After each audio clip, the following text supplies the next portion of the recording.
Hello and welcome back to Creative Control, the entertainment podcast. It's been a few months, but we are back, and what a better time than to look at the new Superman trailer. So, one of the biggest films of 2025.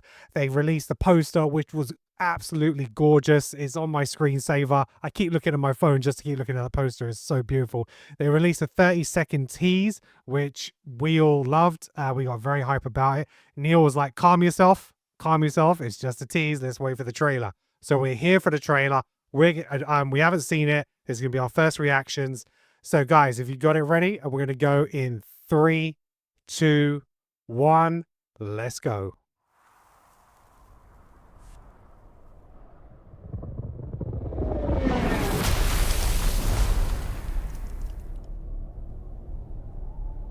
Oh damn.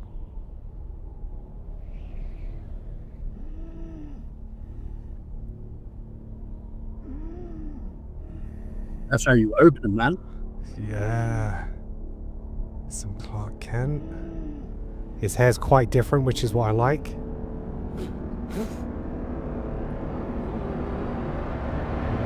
Shit.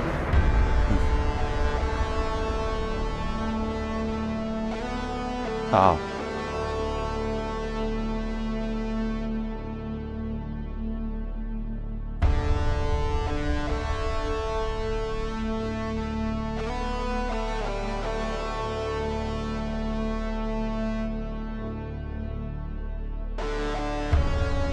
Oh, that guitar.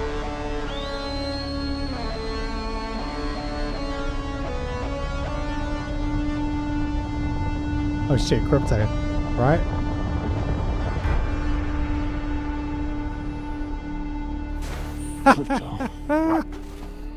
Home.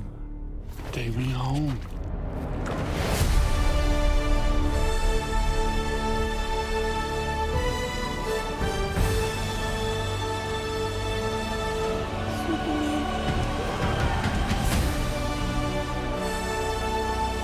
Superman.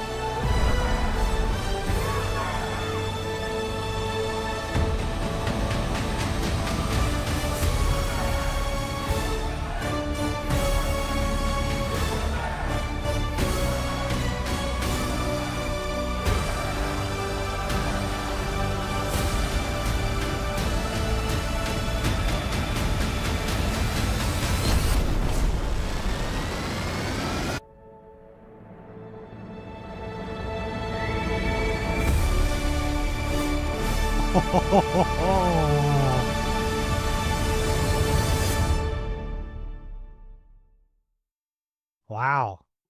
There's so much in that trailer. Oh my god. All right, let's go around the room. Sasha, what are you feeling? Yeah, I'm in. I'm in. Right? Like, okay. Like, I saw it before that reaction. Uh-huh. Let's say that. So I've seen a couple of like other people's responses online. And I'm like, I'm pro this trailer personally. They give you the familiar with Mhm. with the iconic theme tune. And I'm sorry, I'm pro John Williams. All right. I don't give a fuck about Hans Zimmer's score. Okay. I liked it, but at the Mhm. same time, it wasn't John Williams. I Mhm. wanted John Williams. I've been a pro You've been tweeting about that for like 2 years. tweeting on that to James Gunn personally, by the way. I'm like, Yeah. John Williams theme. I don't need another Superman theme. You know it. I know it. Mhm. He knows it. Mhm. It's there. So tick. I have another request, James Gunn. That request is I need my man end shot. Man needs to wink at the camera. I'll wink at the camera. We're good. We're good. But you're a 9.5 out of 10 if it's a good movie. But I'm just saying, I want my wink. Like the James Gunn, like the James Bond gun barrel. I want a uniform. All right. I Mhm. want that's what makes these movies. You know what I mean? It's like Star Wars without the opening crawl, Yeah, motherfucker. speaking to the audience. Yeah, yeah, I get it. Yeah.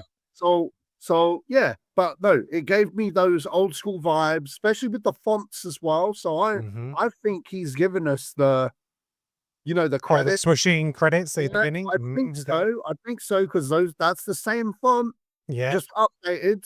Mhm. I saw the blue, so I'm like, you know what? I'm all for that. My, you know, crypto is brave. because it's saying, this is my Superman. I'm doing something Yes. different.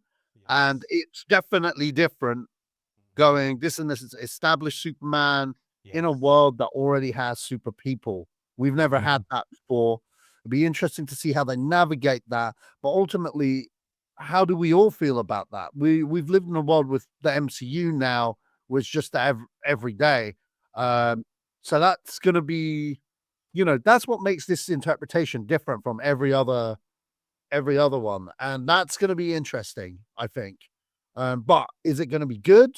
We'll have to see, and we'll have to see whether other people are going to be as open-minded as I am on this, because I'm like, Yeah. oh, they give me something familiar, yet something different at the same time. Crypto is brave because everybody looks at crypto and like, I'm not going to do that. You know what I mean? You know what? This guy made me believe a talking raccoon and a tree are like the best characters on fucking earth. So who knows? I love dogs now. So, if crypto could be like the embodiment of your faithful hound, I'm in. And by that trailer, it looks so, because I believed it when he called him and he's dragging him through the snow. I was like, good boy. Yeah, that's it. That's it. Good boy. I get it. I get it now. You know what I mean? Yeah. Before, like, if you asked me this like 10 years ago, I never got dogs, okay, because I never owned pets, okay. But I've gone through a thing. I have an attachment to a pet, and it's like I get it now. You know what I mean? I totally get it. So I'm there for crypto, man. So we'll see. We'll have to see. Andreas, what are your thoughts? Yeah, I really enjoyed it. I'd say that, I mean, weirdly enough, the teaser to the actual trailer hit me harder than the actual trailer for some reason. Yeah. Maybe it was because of the choir interpolation of John Williams' score. And this, it was really good. It's very James Gunn. It had more James Gunn in the trailer than I thought it would. Like, it actually had his voice in it. Whereas the teaser was a bit more pure Superman-y for me, kind of really. But yeah, I loved it. I mean, there's so much in there. The colors are bold and bright and beautiful. How we should be. Yeah, how it should be, because Zack Snyder's muted colors, although I like Man of Steel, it just stripped some of that that sort of joyous hope out of Superman. Putting crypto in the first trailer, I wouldn't have. That's my personal opinion. I just think that could have been saved for either just the movie. Because listen, however the trailer works, I know the film's going to work. When I say I know, I could say 90%. This is James Gunn. He's just, for me, he's one of the greatest writer directors currently. He hasn't missed a step. He knows how to tell a great story. He knows how to go fantastical, but he knows how to go zany, but he also knows how to bring real heart and depth to movies where you've got talking characters and talking raccoons. And so I know he'll get it. But it had a lot more of the James Gunn fantasticalness in it, more than I expected. But you know what? It's great, man. I'm in. I'm sold. He looks, by the way. I tell you what, I did love the fact that they changed Clark's look, because I actually thought, wow, he looks really different to Superman. Whereas the same hairstyle. Whereas Christopher Reeves looked the same with that's it. But so I really like that. I'm so hype over who they picked to play Lois Lane. I thought she was brilliant in Mrs. Maisel. Man, I'm in. I'm in. Like, I'm so in. My only thing was I personally think they should have saved some of the other fantastical elements, like the other characters and crypto, for maybe the second trailer. But aside from that, dude, I'm sold. All right. Neil, give us your thoughts, because you are a resident DC person. So looks like you're conflicted. Okay, so the things I did like that Clark Kent looks dramatically different than Superman. Yeah. Right.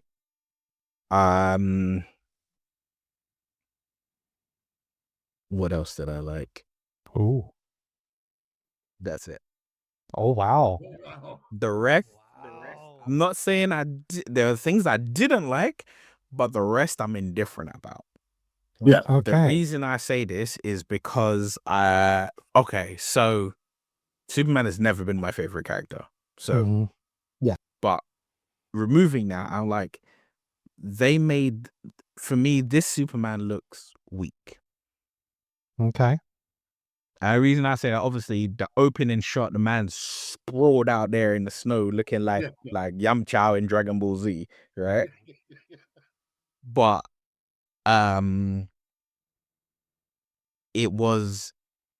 there was nothing that made like Christopher Reeves there'll never be a better Superman than Christopher Reeves. Well, we haven't seen the movie. He might be. You never know. There'll never be a Superman better on screen than Christopher Reeves. I think maybe it's because he was the first in like Technicolor, maybe because it was the first time they took a superhero properly. I don't know Made what him the fly, reason is, whatever it is. Yeah. but Yeah. it was like I've seen so many iterations of Superman, and Christopher Reeve is the most genuine version, right? Maybe if it's like, okay, for character genuine, yeah, for the character's genuineness as a person, the whole S means hope and all of that, Mhm. Christopher Reeves had it, and no one has, like, people have tried to replicate it, but it hasn't been that. But that's kind of going off track. Like, this Superman doesn't really, for me, he just doesn't hold that I am the beacon of hope because nobody is going to stop me protecting you. Mhm. So I didn't feel that so far. The whole like John Williams and that fair, I'm not with it. Okay. What? But the reason I'm not with it is because this isn't a continuation of the Christopher Reeve stuff. Mhm. But If neither it was was a James Wayne. continuation, if it was a continuation of the Christopher Reeve stuff, then I'd be like, all right, cool, I get it using that theme music. It's different with the James Bond thing because by the time we had 4 Christopher Reeve Superman films, how many James Bond films did we have? It's different. They haven't established that thing of this theme don't change or this theme stays Yeah, because constant, they've because changed it previously. Yeah. we've had it in, there's been too many different Superman iterations where the music's been different for them to bring that back and me not feel like, we've in our group chat, we have jumped up and down on many occasions and debated like politicians about, trying to please the fans and gatekeeping and all of this stuff, right? I gotta say, it feels like you're here, you're just trying to basically, you're like, I'm just gonna massage the fans with this one. Mhm. Maybe that's not the whole thing of the film, but they were just using the John Williams theme, and I was like, I'm just gonna jazz it up a bit. It'll be the same theme, but I'm using instruments differently. Mhm. Like, it wouldn't have done nothing for me. It didn't do using the John Williams theme. It didn't do anything for me. It didn't alter it because I'm like, you ain't Christopher Reeves. So as much for you says when I hear that music, I want to see Christopher Reeves, and if I don't see him, then I'm like, this is like is it a reunion band or like So I was like with that. Cover band. Yeah. Yeah. A cover band. Thank you. Right. As much as I said when I first saw it, I was like, this fucking dog. I'm okay with with Crypto. Because I'm like, you know what? If the character exists, I got no problem seeing the character. Mhm. Whilst you guys were talking, I had to look for some. I was sitting back, I was quietly going through that trailer bit by bit to find what I needed to find, and I found it. Mhm. What the motherfuck is wrong with Guy Gardner's haircut? He looks like the villain from Despicable Me 1, right? With is it Vector? He looks like Vector. That haircut is off balance. Is that did catch me, even though he was on there for like a second. But yeah, Because I saw it and I was like, nah. And then I was like, let everybody talk, and I was like, go for me last. And I was just going through it, and I was like, You're the second person that said that. I was speaking to my mate Simon, and he was like, "What the fuck have they done to Guy Gardner?" yeah, that is top. But my rebuttal was Guy. Mhm. Look, Guy Gardner. Yeah, all right, I get it, but let's be frank. Guy Gardner's no Jon Stewart. All right, and maybe that's the reason why they've done it like that. So he's not as good as a Jon Stewart or Look, Guy Gardner. Because Yeah. I'm sorry, I'm Team John. Growing up with comics, when it came to Green Lantern, yeah, sure, Hal Jordan's OG from 1940s to whenever he fucking went off. But in my world, Jon Stewart is fucking Green Lantern, and they gave the perfect casting for that. The guy from Rebel Ridge. Yeah. I'm in for Lanterns. If he's Jon Stewart, I'm there. You know, because Jon Stewart was probably one of the first black superheroes. Like straight down. I'm probably wrong there. It was probably Blade or probably someone else before that. But like growing up in the 80s and you saw Green Lantern as a black guy, I was just like, right, okay, cool. Who is this guy? Green Lantern. Who's Green Lantern? Yeah, especially with Justice League animated series and stuff like that. Yeah. So you know, if they wanted to make like Green Lantern better, you make him the movie version, but he's the TV version. I'm fine with that. But you know what I mean? Like Green Lantern, I'm there with you, but you gotta understand, I don't give a shit about Guy Gardner. So he can have the shittest haircut as far as I'm concerned, because he weren't that great at Green Lantern to me. Okay, he's not Jon Stewart, but that's my stance on that. Yeah. I mean, for me, I like the trailer. It gave me enough. The piece where he's saving the kid with his back to it. There's some really nice shots there. I love the costume. I never had an issue with the costume. The whole point. I know a lot of people question it from the stills and stuff like that, but it looks good on screen. I think we'll get 2 iterations of it. I think we're gonna have an earlier one than a later one because he'll have battle damage. I think I like the idea of Crypto. Because again, it's not something that we've seen on screen or anything before. It's been kind of shown a little bit in TV shows, and they even threw it in at the end of Superman and Lois kind of thing. But yeah, I'm for that. New characters we haven't seen before in terms of you know, the Lantern in that universe, and yeah, Mr. Terrific, exactly, and who else? We have Hawk Girl and stuff like that. You know, I'm all for that, and I know that apparently Mr. Terrific has quite a big part in this movie, so he's quite important to it. I like the fact that we're not doing an origin story. I think that's really, really key. We don't need that with Superman anymore. I think we're going to have an established Clark Kent and we're going to have an established Superman. I think Lois is going to find out he's Superman during this movie. That's kind of what I'm getting from the trailer. I could be wrong. She might know him from the start, but I'm wondering whether they get together in this or whether they are a couple, him and Clark, and she still doesn't know. It looks like they're going to get together. Yeah, I don't know if they're going to get together or if they are together, but yeah, that's going to happen. Yeah. But you know, that's something really key for like Superman and Clark Kent. I mean, the love story. Yeah. Yeah, I mean, the love story aspect to it, because you know, yeah, it's a superhero movie, but you look at that original Superman 1 and 2, especially, it's a love story. Yeah. Yeah, I mean, like like everything about it is like a love story, really. So, and that's a key element in Donna's Superman. So, it'll be interesting to see what they do there from that angle. I think that's where a lot of the heart of the movie will be. I wouldn't be surprised if Crypto is actually the heart of the movie, to be honest. Yeah. I could pretty much guarantee Crypto's going to say He does that with the animals in his movies for sure. Introduce a character like that unless you Jim have reason. You know what I mean? Because end of the day, all right, this guy, in my opinion, knows how to fucking write films. All right, knows how to fucking write films. He knows. Yeah, he's a fan, and he knows how to pull. This guy knows how to pull the heartstrings.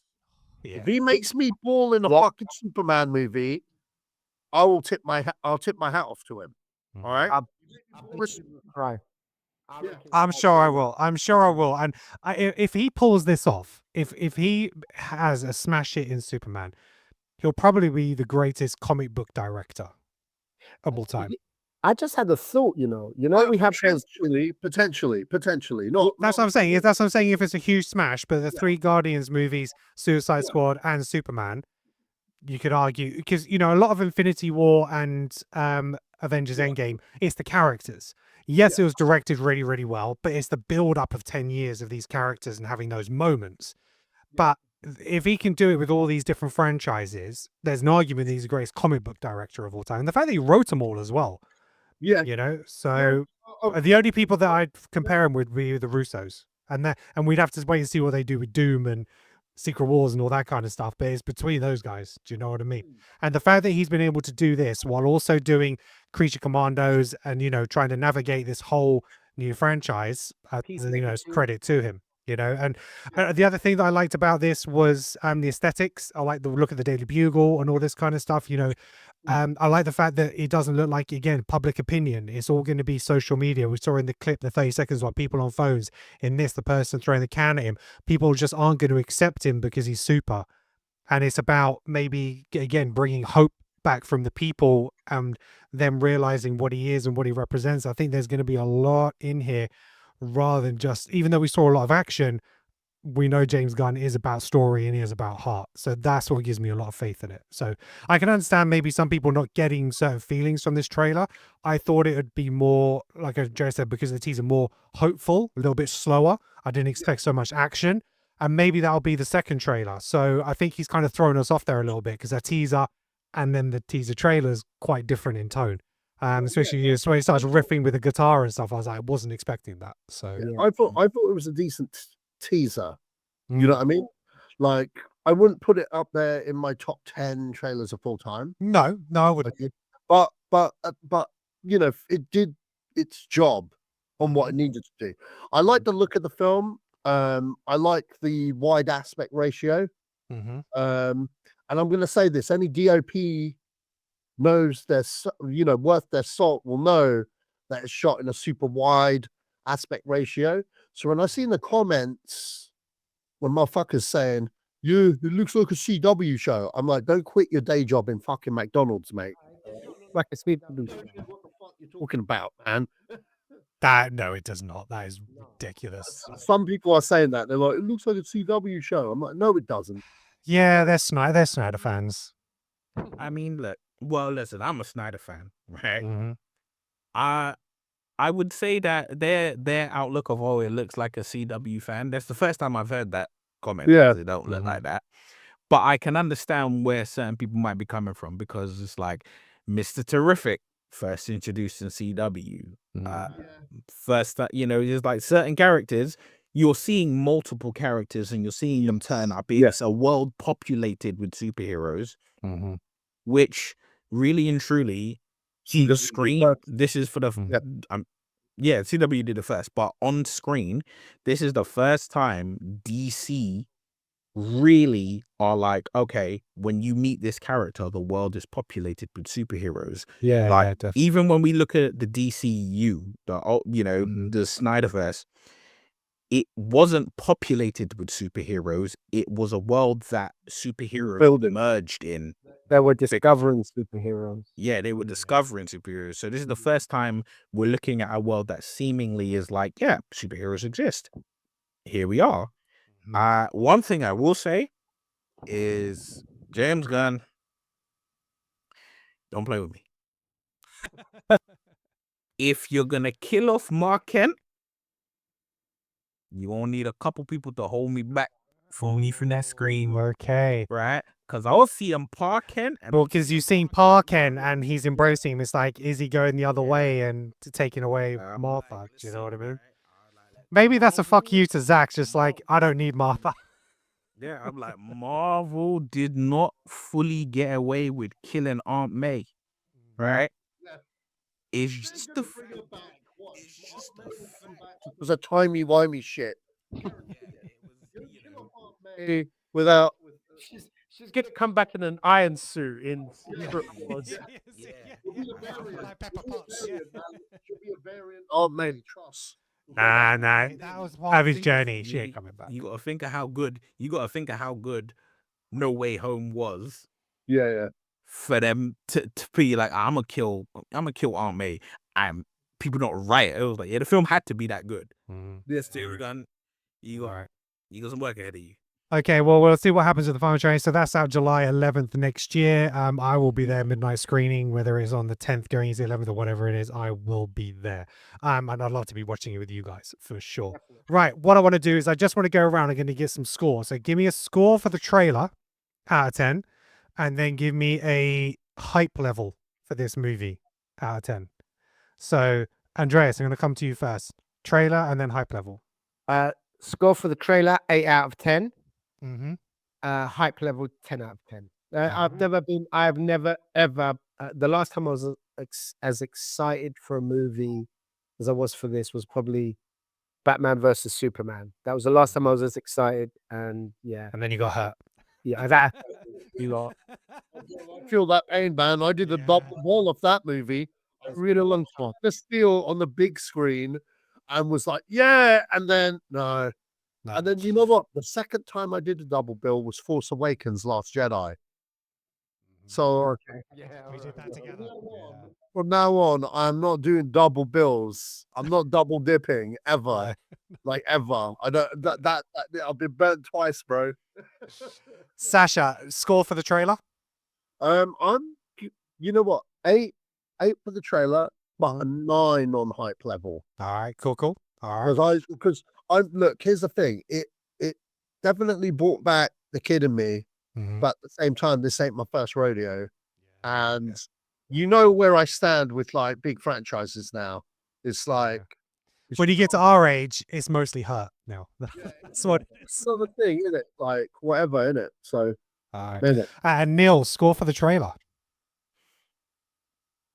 I think my score for the trailer must 5 being average. I'd say 6.5 for the trailer. All right. And your hype level? It's a good 5. Ooh, okay. Okay. All right. So I'm gonna give the trailer an 8 as well. And my hype level, it's a 10. I think it's the film I'm looking forward to most next year because of the potential, who's behind it, and the people involved, the actors, the actresses. Nicholas Hoult looked fantastic as Lex as well, you know. So I'm interested to see what his take is on Lex. I mean, I have hope because he was on Michael Rosenbaum's podcast. It was such a strange podcast because obviously he's the new Lex versus Lex, yeah. And he even said himself it's a bit weird because he grew up with Michael Rosenbaum's Lex Luthor. So he said as a template, he wants to follow in the footsteps of Gene Hackman's take mixed with Michael Rosenbaum's take, kind of thing. That's a good mix. I'm pretty sure he said Spacey as well, but then, you know, we don't mention that guy. But if you wanted the best of both worlds, Spacey was a good Lex Luthor. He was. Yeah. He wasn't bad. It's like what I liked about Spacey, he had that Hackman thing throughout, but then the minute he's face to face with Superman, he just turned into Rosenbaum. You know what I mean? He was just like, this was personal. This was like, fuck you, and I'm gonna shank you. And he did. And he did. He did, literally. And it was just like, shit, man, Kevin Spacey, chill the fuck out, mate. Like, you know what I mean? Yeah. So but those are my top 3. Not in no particular order. Those are my top 3. If you're gonna play Lex for joke, Hackman had it. You know what I mean? He had it. But when it came to ruthlessness, fucking Rosenbaum was top dog. You know what I mean? So I think you need that balance. I don't know what Jesse Eisenberg was doing. No, I don't know what we don't talk about it. I could have defended it if there was a Man of Steel 2 and they had a plan, and you know what I mean? And I'm pretty sure they did, but we never got to see it. But if you weren't there opening weekend of Shazam, no, not Shazam, Black Adam, I blame you, motherfuckers. That's all I'm saying now on the Shine of Verbs. Yeah. You weren't there for Black Adam. I don't care if it was a shit movie. All right, I don't care. That's when your Henry Cavill votes were needed. If you didn't show up, I was there with 7 people. 7 people in the audience watching that film on a Friday night. You weren't there, so you're the fucking problem. not James It's Gunn. true. But, to be honest, a lot of DC fans don't turn up at the box office for their films like the Marvel fans do, and their franchise suffered. Look, it had some hits and misses, but I think look, I think we've all loved the Schneider cut of Justice League and just what could have been done. So there's no doubt what could have happened, but it just didn't happen. It just didn't play out that way. Well, look, that's it. It's really great to be back talking movies with you guys. Thank you so much for joining me for that trailer reaction. We're going to be doing some new episodes coming up towards the end of the year. We're going to do a best and worst of 2025. I'm probably might not do a top 10. Just going to talk about some of the movies we enjoyed and some of the movies that were trash. That way I might be able to get Sasha on there because I'm not going to hold him down to a top 10. And we'll then talk about what's coming in 2025. And then we're going to talk other things, sort of like Blade and Spider-Man and all these kind of things. So yeah, it'll be good to be back talking movies. Gents, thank you very much for joining me. Thank you very much for watching and listening. If you're watching the video version of this, please make sure you hit that like and subscribe on our YouTube channel. And audio, just make sure you hit that subscribe and follow on Apple Podcasts or Spotify. Thank you very much. And until next time, peace out. Peace.